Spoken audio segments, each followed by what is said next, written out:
Welcome to Clear Eyes, Full Hearts, a podcast presentation of Cadence 13 in association with Black Barrel Media and Ritual Productions. This is an episode-by-episode look at the award-winning TV show Friday Night Lights, created by Peter Berg. I'm Stacey Oristano. I played Mindy Colette Riggins. And I'm Derek Phillips, and I played Billy Riggins. Now, the assumption is, of course, that you, our listeners, have already watched the show. But if you haven't already, go watch Friday Night Lights, which is currently streaming on Netflix and Peacock TV, because there will be spoilers in our podcast. And still, as always, we got merch.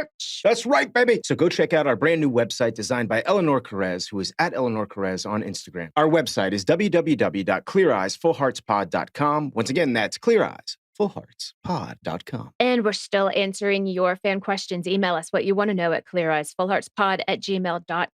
Today, Season 2, Episode 7, Pantherama, or as Julie pronounces it, Pantherama. It was written by Bridget Carpenter and directed by David Boyd. The NBC synopsis is: Smash discovers his college football options on the first official day of recruiting, and Matt finds himself drawn to his grandma's new nurse. This is honestly one of my favorite episodes from Season 2, but before we get into the highlights of what I call Pantherama, we're going to answer a few fan questions.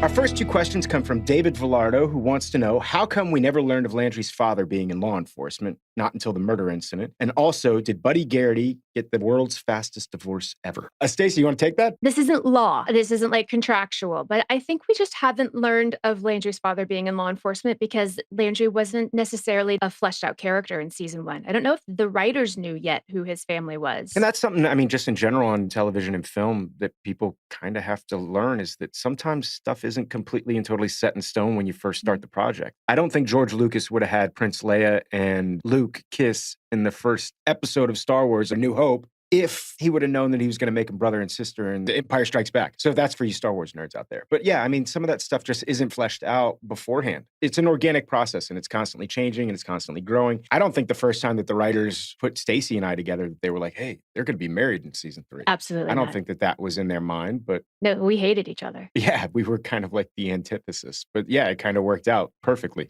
These two people that can't stand each other get married. Oh, and the second question, did Buddy Garrity get the fastest divorce ever? Technically, from the time that Buddy Garrity gets caught cheating with Angela in season 1, 9 months have gone by. It may even be 9 or 10 months by the time he gets divorced, because he doesn't get divorced until later into season 2. So, I mean, 9 months is kind of plenty of time to get a divorce done. I also don't necessarily know that we know that Buddy's divorced. We know they're separated. Well, we know that she remarries, or that she's going to remarry at the end of season 2. You know. I don't know. I know this happens. And if you're going to get remarried, yes, you have to be divorced. Hope that answers your questions. I hope that answers your questions. Yeah. We're just guessing and throwing spaghetti at the wall, so stay with us. Second question comes from Lori Macy, and it's also a two-parter. She says, love the pod. Thank you for giving me a reason to look forward to Tuesdays. Aw, thanks. As a Texan and as a coach's wife, I connect with the show on so many levels and aspire to be Tammy. Of course, disclaimer, I'm not at all trying to make some grand statement about gender and equitable treatment or anything like that, but I can't help but wonder. Imagine an FNL in which the Taylor clan had a son, not a daughter. What if Julie Taylor was born Justin Taylor, Dylan Panther Hopeful? How do you think the course of the show would have changed? Interesting. They're making us work with these questions today. That's a great question, but it's also, man, it changes the whole fundamental dynamic of this show. I think kind of what makes this show so perfect is Coach is this very manly man who's surrounded by men every single day at the workplace. But when he goes home, he's surrounded by women. And so there's that female energy. Any man that I know who has nothing but daughters, it's very different. Their home life is very different. So I grew up in a house of all boys. Oh, God. You know what I mean? I have 3 brothers plus my dad, and my poor mother, like, she just got to a point where it was like, I know you're not going to put the toilet seat down. Can you try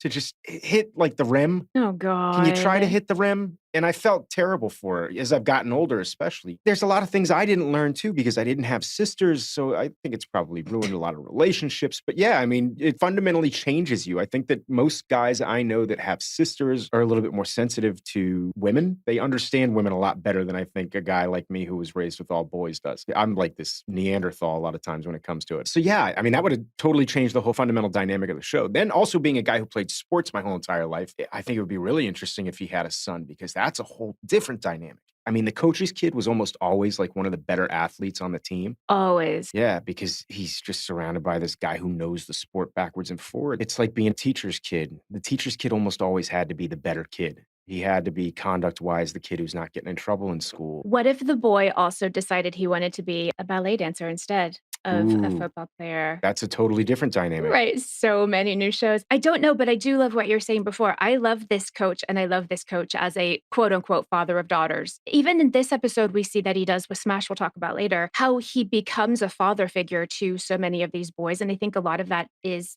he doesn't have a son, so he wants to Mhm. give those words of advice to someone. That's an interesting thing that Stacey just said, like, what if he wanted to be a ballet dancer? Like, in my own life, I don't have a little brother that wanted to be a ballet dancer, but my little brother was a musician, is a musician. When I was growing up, my older brother played football, my dad played football, I played football, my little brother Ryan played football, my little brother Ryan actually went to college to play football, and then my littlest brother Carter played 1 year of Pop Warner football and was like, "I hate this." And all of us were just like, "What do you mean?" You're Phillips, get out there. Yeah, but he loved chess and he loved playing guitar. And he actually went to Berklee School of Music for guitar. And he's like this brilliant guitar player, but never had any kind of interest in sports to the chagrin of all of us. You know what I mean? It was like, who is this kid and why is he so different than all of us? That would be a really fun thing to explore. Coach has this kid who's just into the arts or just isn't really into football at all. That's definitely an interesting topic to explore because I think it's natural for all of us to want our kids or siblings to be a lot like us. You know, we try to find those similarities. That's also what makes life so interesting and so great. I mean, my little brother's got these talents that I can't imagine. I'm not musically inclined at all. So to me, it's just really cool that he's got this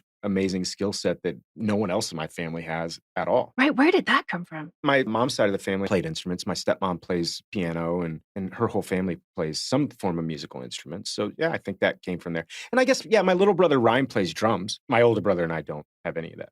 Oh, there's a bonus part to this question that is Julie's still Julie, but her new sibling is a boy. Does Coach Taylor still leave for TMU? Oh God, let's just say in the sake of equality, yes, he makes the same decisions whether he had a baby girl or a baby boy. I'm just putting that out there in the universe. I think he would have left to TMU regardless. I hope so. But that does bring up a different set of scenarios. I mean, we already dealt with the fact that Tammy's maybe focusing a little bit more on Gracie Bell and not enough on Julie. And there's a little bit of jealousy that Julie has. And that's natural in any sibling situation. But now if we put the onus on it or change it up and it's a boy, and then there's more emphasis on Coach now has the football player he always wanted kind of thing, then that could kind of change things up a little bit for Julie too. It's like, you don't even care about me because now you have Now what you've you're your always golden wanted. child. Yeah, you've got the boy that you've always wanted. And we know that that's not what Coach wanted. I think Coach and Tammy, being the people they are, just wanted a happy, healthy baby. But yeah, those are all kinds of fun curveballs to play with. It changes the whole fundamental dynamic of the show. It changes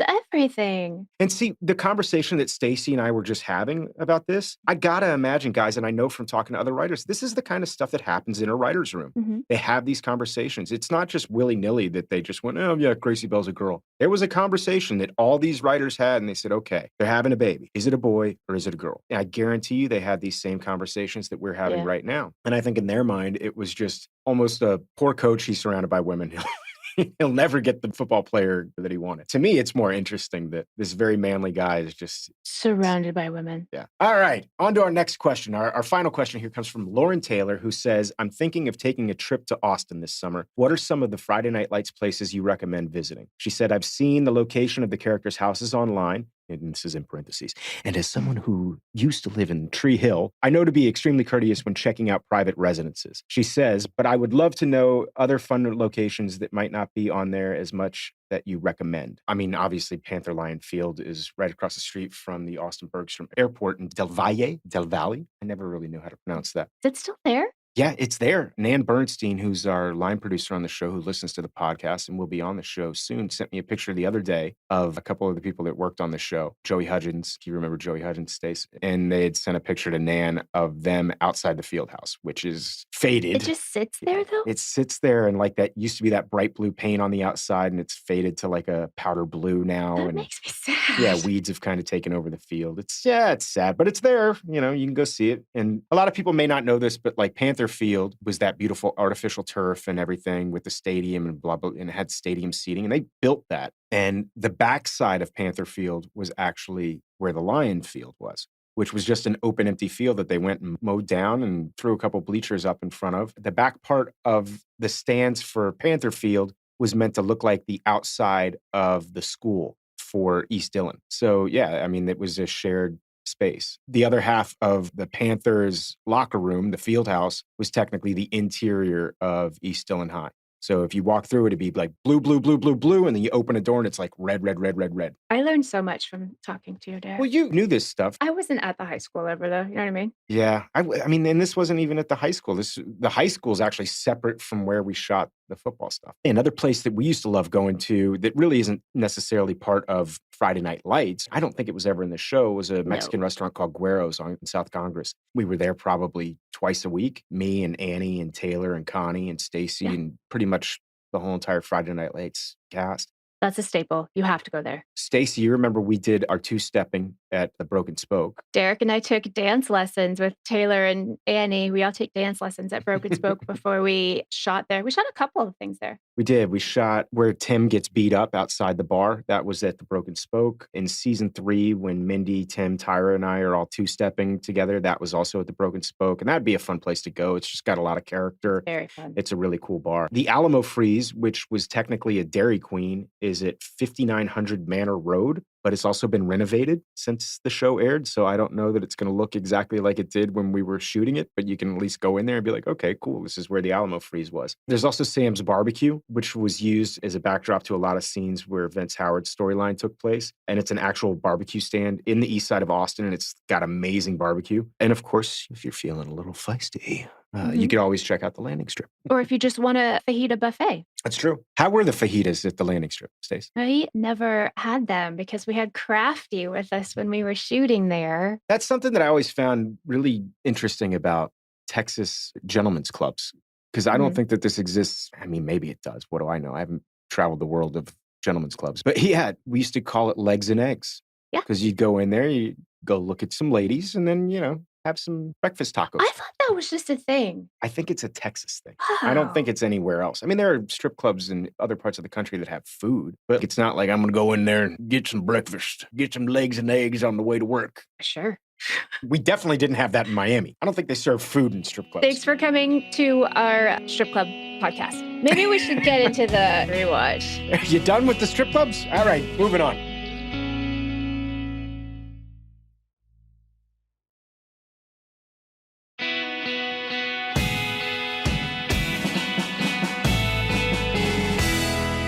Okay, it seems it's recruiting time. This is confusing for me because it sort of always seems like it's recruiting time, but now it seems very serious. Yes. They're allowed to send you letters. Coaches in different colleges can send you letters, but then there's an official day where they're actually allowed to reach out and talk to you. A day? Well, not a day. No, I mean, a point in time where they're now allowed to reach out to you. And I think there's a window there. They're allowed to contact you and call you and blah, blah, blah, blah, blah, until National Signing Day, I believe is how it works. Although a lot of things have changed recently after that Supreme Court ruling that I told you about, Stacey. This is a real thing where they're finally allowed to call, and recruiters are chomping at the bit to get these stud athletes. And so calling is one thing, but am I right in saying if any of the kids are going to meet with a recruiter or a college coach wants it to go through him? Stacey, I'm not positive about that. Unfortunately, I was not a big enough high school athlete to answer that question. I don't believe they have to go through the coach, though. I just know he got mad at Smash for going to lunch with the guy. He got mad at Smash because it looked like the guy was about to pay for his lunch, which is very much illegal back in the day through the NCAA. And I can't speak to whether or not it is now, but I'm still assuming schools can't pay for anything. Boosters can pay for stuff nowadays. That's why Mama Smash comes to him later in the episode, because she's like, I'm not equipped to handle this. He told me he doesn't want me involved, and he doesn't have a father, so take care of it. But yeah, technically, they can't be paying the kids for anything. They can't buy them a meal. They can't do any of that stuff. That's very much illegal. And Coach kind of was keeping an eye on Smash, saw that that was going on, and very quickly nipped it in the bud. So there's all kinds of rules that go along with like recruiting high school athletes. And it does kind of make me a little angry because I'm a University of Miami fan, that even though they don't call the school University of Miami, they call it Miami South. They're implying that there's some shady stuff that happens in Miami. I take personal offense to that, Friday Night Lights. Calm down. Also, maybe don't calm down because I'm about to call you out. You're just gonna flaunt this new love in front of your heartbroken brother in his place of residence. Also, oh dear God, you opened the fridge. It sounds to me like you're very jealous here, Stacey. I care about Mhm, temperature. mhm. It sounds to me like you're pretty jealous here. Yes, you know what's funny? I barely remember this scene watching it. Like, I know you've said, "I don't remember this scene," and I was like, "I Yeah. remember every scene," and then I watched this and I was like, "I don't really No. remember this scene." And then when I watched it, I was like, "Dude, Billy is such a jackass. He's a bit of a jerk. How are you gonna do that in front of your brother?" But also her too. And I'm sorry, I always forget the character's name. Jackie. Neighbor Lady Jackie. I think she handled it a little better than I did. But yeah, we did open the fridge. And in hindsight, this might have been the scene where we had to clear out. I can't remember if that happened in the first season or in the second season, but I do know at some point they cleaned the fridge out. And so you could open the I fridge think and they it was got a a working new thing. fridge too, right? They might have. You guys, what we're talking about is we've talked about it before, but the fridge at the Riggins house, if you opened it, it was toxic. You had to leave the residence and then come back in and work. Yeah, it was very gross. Yeah, so I think I may have opened the fridge, and the reason I say that is because if you notice, I've got, like, the most back sweat you've ever seen in your whole entire life in this scene, and Mhm. I know that wardrobe didn't spray me down. That's my own hard-earned back sweat. That's Derek juice. It's also, it's Texas. It's probably early October, so it's still probably about 105 degrees outside. So the reason I think this is the one where I open the fridge is because I remember when I opened the fridge on the show, they had to stop shooting and we all had to go outside for about 10 minutes to air the place out. Usually, we would literally be transported from base camp, which we've talked about. They'd take us right into set, which is a home, and the home was air conditioned. So you'd walk in, you'd be in cool air in your trailer, and then you're in cool air when you get in the van ride over, and then you're in cool air when you get into the house. So I can only naturally assume that that back sweat was coming from the fact that I was standing outside. Sure, sure, sure. We'll go with that. But yeah, Billy is a total jerk in this. Yeah, and also thanks, because now he's coming to my house. Yeah, you're welcome. Poor Timmy's homeless, and it's all my fault. It is your fault. I know. I feel terrible. Now I know why everyone hates Billy Riggins. I get it. I get it. Yeah, you hate him a little bit now too. I'm watching it with fresh eyes. I was always having to justify his actions, you know what I mean? Because I was Yeah, playing the now guy. you can't. Now I don't have to. Now I can sit there as an audience member and go, this guy's a real piece of You're like, work. no, you're right. Yeah, that's bad. Yeah, what a jerk. Okay, you guys, Austin Nichols comes to join our cast as Noah or Mr. B. I first learned and knew of Austin Nichols from a show called John from Cincinnati that was just so strange. And I think I was one of like 5 people who watched it. But if you were to look up the definition of boyish charm, I think it would be a picture of Austin Nichols. It's ridiculous. Yeah, and he's just a nice dude all the way around. Yeah, I mean, there's a lot of interesting little guest stars in this episode and a lot of characters that are introduced that'll be popping up moving forward. One of them in particular, totally forgot about this. I forgot to. Todd McMullen, which to you guys may not mean anything, but the recruiter from Miami South is our first camera operator and future DP and director of a couple of episodes. And Stacey, who directed this episode? Oh, David Boyd. David Boyd, the director of photography on Friday Night Lights from the very beginning. And what's he doing? I mean, I don't know that this is technically nepotism because they're not related, but he's just handing out jobs to his camera operators. You think Todd auditioned for that? No. Meanwhile, there's actors all over Texas starving to death. Unbelievable. But it was really cool to see Todd McMullen in there. I totally forgot that Todd was in there. A really good actor. Yeah, he was good in it. He was great in that scene. We're going to have Todd on at some point as well. Todd and his wife, Heather, because Todd was the 1st camera operator. His wife was the 2nd camera operator on the show. And she also went on to run the Texas Film Commission for years and years and years. And Todd has directed and been the DP on numerous projects since then. And we'll have him on at some point in time. Another person in this quick little scene with Smash and Todd McMullen, we meet Noelle Davenport for the first time. And for those of you asking, yes, that is Academy of Country Music Award winner for New Female Artist in 2013, actress Jana Kramer. And before she blew up on the country scene, this was what she was doing. She was just, hooking up with Smash and trying to navigate his career. She also happens to be a ridiculously nice person. Jen is great. Yeah, so, I mean, Stacey, we've talked before about how much musical talent there is on this show, and I totally forgot about Jana when we were talking about that. 100%. Who may be the biggest musical talent that we have on the show. Absolutely. Landry. He's still being so sweet to Tyra, even after she was so mean to him. And he's telling her the things That happened with the dad, and I guess we learned that essentially they just burnt the car and left it there. Yeah. At the end of the day, I'm just glad to see them talking Hmm. because I hated the way things ended with them. I know because I've seen the show what's going to happen, but you can watch something and know how it's going to end and still hope for stuff. Every time I watch Romeo and Juliet, I still hope that they're going to make it out in the end, and I know that they're not going to. They're not. Spoiler alert, 500 years after the fact. Too soon. Too soon. But yeah, I'm just glad that these two are talking again. It was sweet. I love the two of them together. She was so mean to him. Yeah, you just want there to be some kind of resolution. Meanwhile, this scene with Santiago and Tammy in the guidance counselor's office, this whole episode with Santiago, there's just some beautiful moments there where we start to learn a little bit more about Santiago's background and his past and what's going on with him.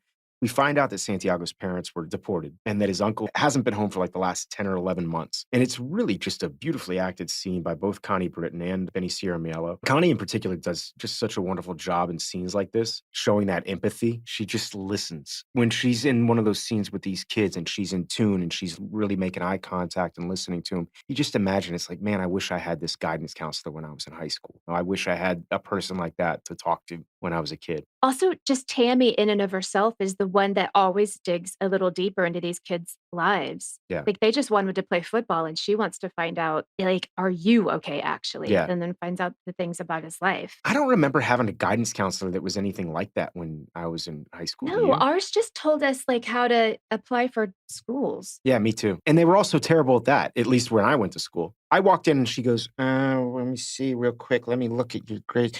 She goes, have you thought about community college? Oh, no.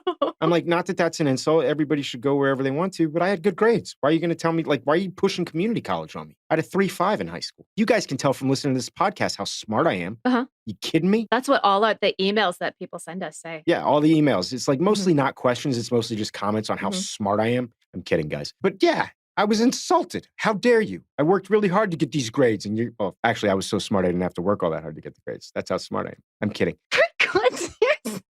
I agree, though. I don't know of anyone that went to one with a problem. We all had like our favorite teacher that we could talk to about stuff, but it wouldn't be a guidance counselor. I wonder if in a smaller town, though, or a smaller high school, that might be the case. Well, it's not a small high school, though. It's a huge high school, even though it's in a small town. This is a 5A school. Also, we had like 5 guidance counselors and there's only 1 there. So, woof. I got to tell you guys, Devil Went Down to Georgia really is my jam. I don't remember this scene with you, Tyra, and Tim. Did you improv The Devil Went Down to Georgia line? I don't think I improv Devil Went Down to Georgia. I think that was written. I don't know about the dancing in a thong and chaps was written. I think they said Devil Went Down to Georgia. It's just a fun scene. I love you guys together. Also, was it scripted that you had your feet up on Tim, or did you guys just come up with that? It was not. So David Boyd and I and Taylor had a talk right before we were shooting this scene. And this is where like we figured out that he and I had known each other basically our whole lives. And as much as I get mad at you, like he and I have always had a respect for each other because we kind of understand each other. So we were just like, yeah, we're super comfortable with each other.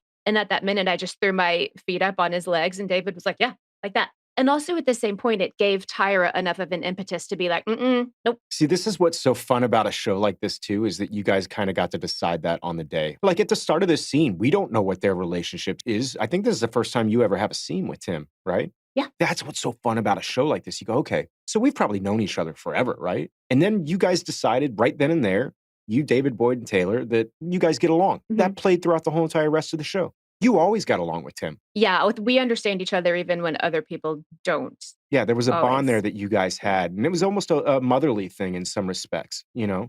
I never walked on set and had a director say, okay, you're going to be sitting here and on this line, you're going to stand up.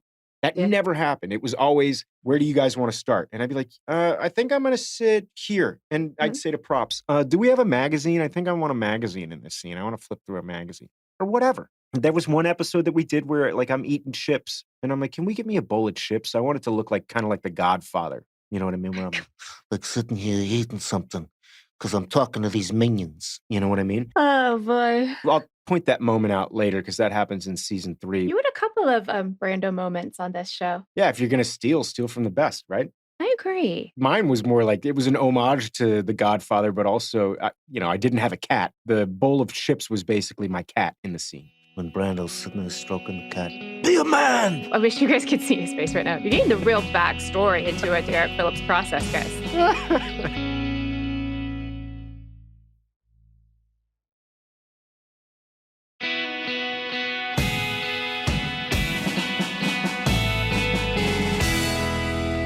I remember watching her do it, and I'm still enamored with the way that Adrian Palicki says, TikTok, and then Yes. just walks away. It's so good. It's so good. I love Tyra in this episode. We're going to talk about that later in this episode too, because there's just some great moments that she has. But all you guys together in this scene. It's a fun crew. The four of them are really fun. Yeah, it just works. I love too that Tim like goes, yeah, that's a good costume though. I'll tell you that much. It's like, That was improv. that's got to be improv, 100%. And he keeps a straight face with it. And it's like, oh yeah, Tim Riggins, the exotic dancer costume designer. And we were having a scintillating conversation, Yes. obviously, right? Yes. As you sip down the crappiest beer in Texas. Yep. Like it's a fine wine. I mean, welcome to the Collette house. I got to talk about it. I love that stuff about this show because that's exactly what's going on here. It's like these two intellectuals philosophizing about the finer aspects of exotic dancing and chaps versus G-strings. I don't know. And It's some like, girl stealing my song. yeah, unbelievable. Unbelievable. But it is. It's like a women's knitting circle, and you two are sipping down a fine Merlot as you're having this conversation. But it just happens to be whatever crappy beer we had in Texas. Prop near beer, which tastes like gutter water. Okay, so Buddy has a moment of scintillating clarity, as he calls it. And that moment is that Santiago's going to move in with him. At that moment, I was just thinking, this man, being Buddy Garrity, literally has no line when it comes to his team. Like nothing's ever too far. He never crosses a line. It's never enough. But then also at the same point, I feel like he's a little lonely at home and he could use a buddy. Buddy could use a buddy. Look at what you did there. I think you're correct. It's probably a combination of both. And we've said this before on the show that the majority of the characters in this town have a tendency to do the wrong thing for the right reason. I actually think the opposite when it comes to Buddy Garrity. He is constantly doing the right thing, but for the wrong reason. So like in this particular instance, it's like he's like, oh, I'm going to be able to get this kid. He's a good football player. He's getting this kid because he wants the kid to be on the football team. And then in hindsight, he's going to realize that he's actually doing a good thing too. But also, yeah, I think maybe there is a part of Buddy that just needs a buddy. Yeah. You know, also sometimes Buddy Garrity just does the wrong thing to do the wrong thing, period. I don't think there's a lot of like thinking about, he has an idea and then he does it. Yeah. Yeah. There's not a lot of parsing out things in that sense. Yeah, that's probably why he's been, up until this point, successful in his life. I'm going to go with my gut. My gut's telling me to do this. I have to tell you, I enjoy Bossy, Tyra, and Lila together. I do too. I'm loving this whole dynamic with the two of them, and I just really am loving Palicki in this episode. This is another one too where we have known through season 1 and season 2, Adrian Palicki is an incredible dramatic actress, but that sometimes they give her a little bit of levity and some light things to do. She's also really funny. Yeah, really funny in real life, and has arguably the greatest laugh on the planet. It's so from her soul, and it's so honest, and it makes everybody else laugh when she does it because it's such a good moment. Brad Leland and I used to talk about that. He goes, man, she has got an amazing laugh. And I said, yeah. From the inside. And he goes, when you make her laugh, he's like, it feels like you've accomplished something. Absolutely. I completely agree. I love hanging around with Palicki for multiple reasons, but that's one of them too, because I feel like I can make her laugh. She, for whatever reason, happens to think I'm pretty funny. I know, that's weird. You shut your mouth, Stacey. I happen to be a very funny person. It's genuine with her. I would like to know how a Columbia grad and bona fide journalist ends up in Dillon, Texas. Yeah, I would like to know that too. But unfortunately, I don't think we're ever going to find out because of this truncated season. We've talked about it before, but this season obviously ended short because of a writer's strike. I'm not blaming the writers. It was a good thing for the writers, and I'm glad that the writers got what they deserve. Yep, they needed to. But I know that the writers originally had more planned for Austin's character when they brought him down here, but the story just kind of disappears because of this shortened season. Unfortunately, because I thought he was a good addition to the show, and he's a good dude. Unfortunate. Also, not so unfortunate because I think it was he did go into book a series regular that he couldn't come back with us in season 3. So good on you, Austin. You guys have to realize that that happens as well. So it's not just simply that the writers just stop writing for a character. These characters are recurring roles. They're not necessarily on contract at that point in time. They may only be booked out for 3 episodes in that season, and the writers have plans to do something huge with them in the next season, but then that person gets another job. Yeah. And all of a sudden, that storyline just kind of goes by the wayside. So it's not really the writer's fault, and it's not bad writing. It's just sometimes that happens. Life gets in the way. Yeah. The well-laid plans of mice and men often turn awry, Stacey. We have yet to make it through a podcast where you haven't said that. I know, I just like the saying, and I think I always butcher it. I just wrote down while I was writing this, God, I love Liz Michael, like 10 exclamation points. God, she makes my heart happy. Also, I have never heard Smash talk to his mom like that before. Yeah. Where'd that come from? I love anytime these two are on screen together, especially when there's when they're going after each other. But this, yeah, it's a great scene with Liz and Gaius, two of them arguing about how Smash is going to handle his recruiting. Anytime the two of them are together, it just means it's going to be a great scene. They always raise the stakes, and it's always fun to watch. I gotta say, that's my sis. The gears are always turning. She did it with the homecoming party with you. Now she's doing it with these boys to see what they can do to make everything good. She's like an entrepreneur, if you will. She like sees things and makes them happen. Yeah. And maybe a full Monty is what we need at Pantherama. I love it. It's a great scene. I love the way she plays it. I love the way that she handles all these boys. It's fun. It's fun to watch Palicki in this. I'm going to talk about it more later on, but yeah. It seems to me that Tammy is a bit suspicious of Julie with Mr. B, and so am I. I'm going to say it's definitely bordering on inappropriate. Closed doors with a child is not a good look. I know even when I was in college, I had professors that like you'd walk into their office and if the door closed, it'd be like, keep that door open. Yeah, they have to have the door open. We had that in college. But yeah, especially on a high school level. Even if he's not doing anything, I'd be like, just for your own safety, keep that door open. Because God forbid somebody accuses you of something. You don't want to mess around with that. Yeah, so her mama instincts are up, and so are mine. I feel like I saw the moment when everything goes a little topsy-turvy for Matt and Carlotta, and I think the exact moment is when she said, "Put your hands on my hips." That's it. Yep. It's over. I'm going to speak from experience here, Stacey, and tell you that's roughly where things go topsy-turvy in my relationships, too. Is when you say, "Put your hands on my hips"? No, I meant when they say, put my hands. What are you talking about? Either way, just hands on hips. Anytime anyone says, put your hands on my hips, something good's going to happen, maybe, or bad. So many not good ideas in our show, but I'm not mad at this Buddy Santiago situation. It's starting to seem like they might be good for each other. Yeah, I'm always happy, as we've discussed, when Friday Night Lights puts opposites together, but Tammy has some reason to be worried about Buddy Garrity in this situation, but there's a part of me that goes, you know what? These two lost souls kind of need each other right now. Yeah. Like they both sort of have what the other one needs a little bit, maybe. Yeah. Or is FNL setting me up to get my heart broken? I'm always prepared for that as well. But right now I like it. I'm not going to tell you. I don't know. I think, yeah, Buddy's lost his whole family. And I think even though Buddy can be selfish and a jerk and everything else, I think he's kind of at that point in his life where he needs to care about somebody else. And there is me in my bra again. You're welcome, guys. And the beginning of the love that we will all know as Guy Raston, who you'll meet in a minute, begins. Yeah, I feel for Tim in this situation. I really do, because of what I did. I'm like, come on, Billy. Like, he wouldn't be in this situation if it weren't for you, jerk. But you, Dana, Taylor, and Annie play so well off of each other. It's hard not to laugh a little bit when I watch you guys in this scene. It just cracks me up. The dynamic that all you guys have together. It really was so easy. Especially Dana goes, hey, Tim, would you like some eggs? And she's like, no. Get him out of my house.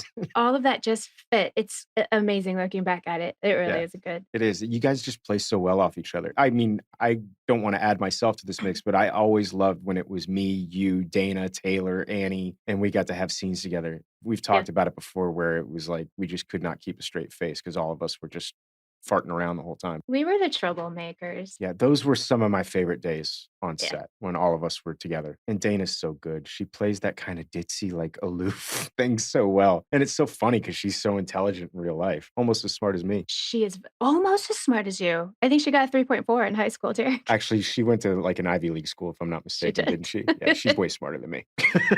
I think I said that to Connie one time. Connie went to like Cornell or something like that. And I was like, Connie, I went to Baylor University. She's like, what is that? What is that? You remember who her roommate is, right? Who her college roommate was? Amy Klobuchar? No, Kirsten Gillibrand. Gillibrand. Yeah. Can you imagine that dorm room, the two of them and the talks they would have in college? My God. Yeah. And I think it was Cornell. I'm going to have to check back on that. I think it was Vanderbilt.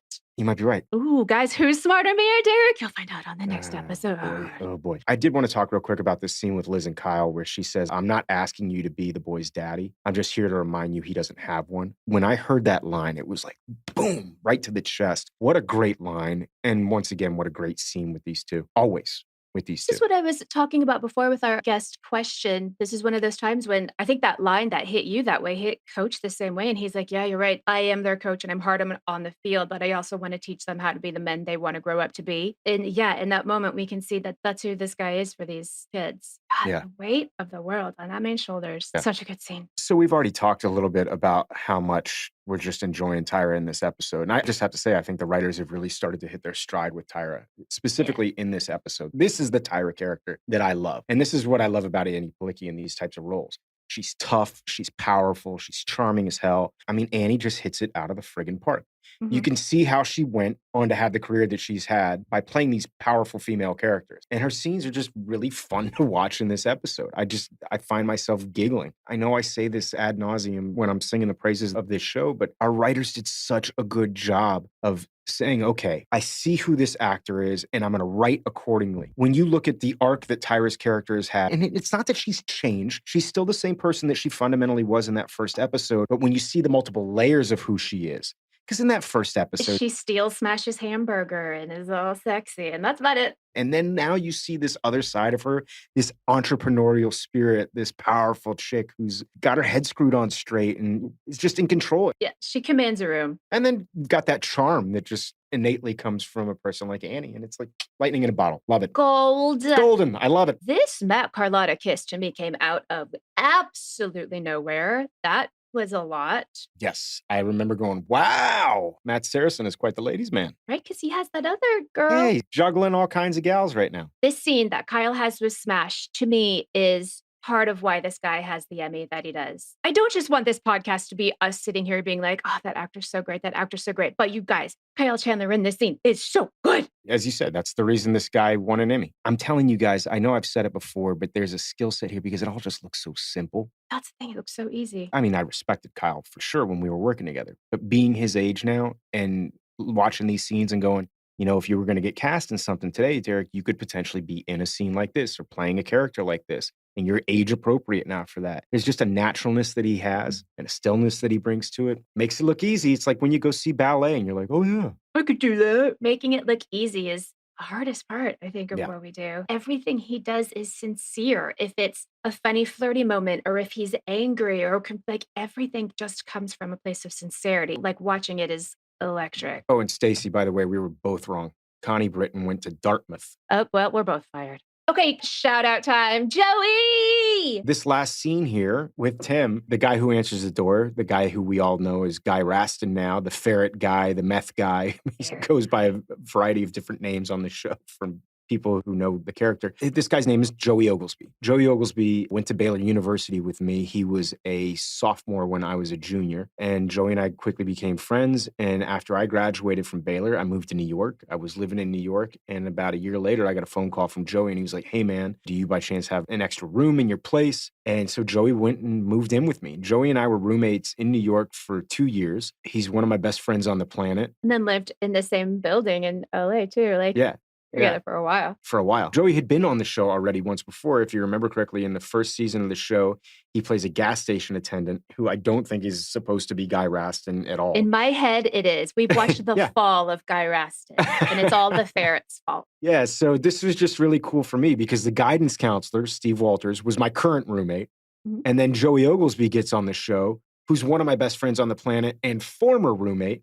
And Joey and Steve and I all ran a theater company together in Dallas called Second Thought Theater, along with a woman named Allison Tolman, who a lot of you guys might recognize from the TV show Fargo. She's in everything. Multi-talented actress who's won the Critics' Choice Award, been nominated for Emmys. But all of us ran a theater company together. And that was how I met all of you. What's the show that she just did? Why Women Kill? Why Women Kill, Gaslit. She's done a ton of stuff. Look her up. But yeah, so Joey and I were roommates. Joey and I then lived together in New York. And then when Joey moved out to LA, Joey and I lived next door to each other for 6 years. One of my best friends on the planet. And so, yeah, this was just for me personally. It was like Stacey was on the show, who I knew from Dallas and had not worked with, but was very familiar with her work and was friends with her father already before we even started working. And then Joey gets on the show and has this major recurring role. And then my buddy Steve's on the show and he's got a major recurring role. And Steve's now also the guy who came to Stacey and I and started this podcast. It's a bit of an embarrassment of riches if you think about it. Like, when would that ever happen again?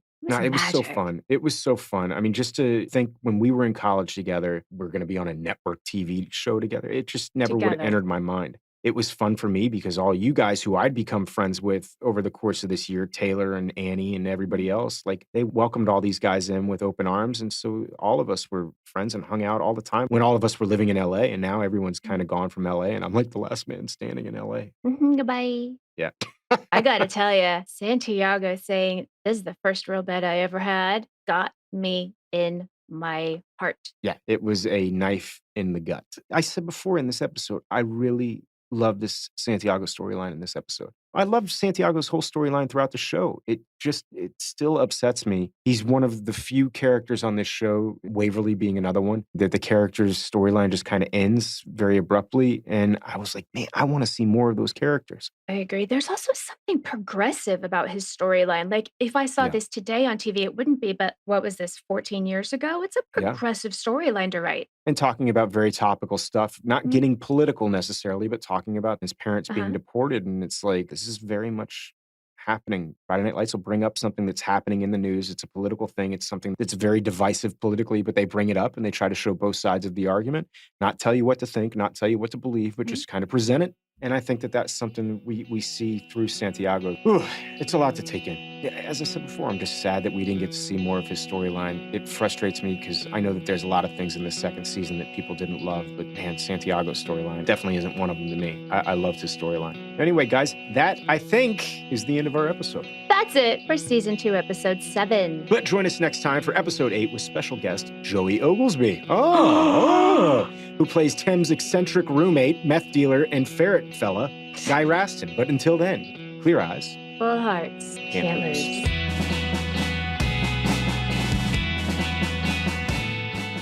Clear Eyes, Full Hearts is a podcast presentation of Cadence 13 in association with Black Barrel Media and Ritual Productions. Executive producers are Stacey Oristano and Derek Phillips, Chris and Mandy Wimmer for Black Barrel Media, and Steve Walters for Ritual Productions. Our producer is Miranda Parham. Send your questions to cleareyesfullheartspod@gmail.com. Find us on social media. I'm Stacey Oristano on Twitter and Instagram. And I'm at Derek Phillips on Twitter and _ Derek Phillips on Instagram. And check out our websites, cleareyesfullheartspod.com, cadence13.com, and blackbarrelmedia.com. Thank you guys for listening, and we'll see you next week.